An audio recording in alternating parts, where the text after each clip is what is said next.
In today's video, I'm going to teach you how to file Doordash taxes on Turbotax. If you drive for Doordash, your income is usually reported as self-employment income, so you'll want to enter it in the correct section of Turbotax.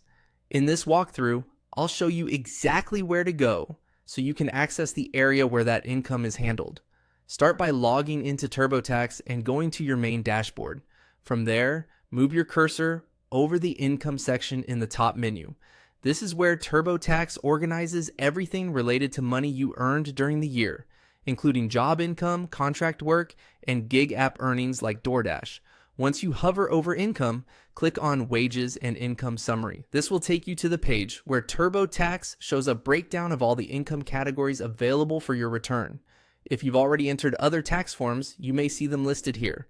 That's completely normal. What you're looking for is the category for self-employment income. On the Wages and Income Summary page, click on Self-Employment. Since Doordash work is generally treated as independent contractor or gig work, this is the section you need. Turbotax uses this area to help you report business income, and in many cases, any related business expenses you may also be tracking. After that, click Revisit. This option opens the self-employment section so you can continue or review your business income details.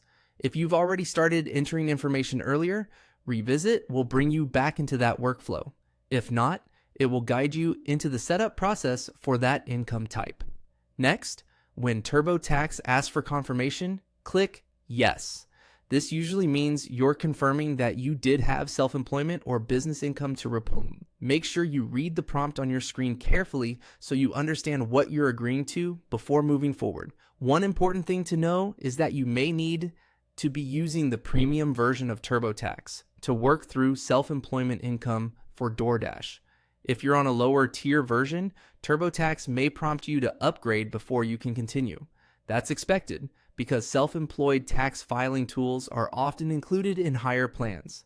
As you go through this section, it helps to have your tax documents and earnings information ready so the process goes more smoothly. Taking a minute to confirm you're in the right section can save time and help avoid mistakes later. That's how to get to the correct Turbotax area for filing Doordash taxes.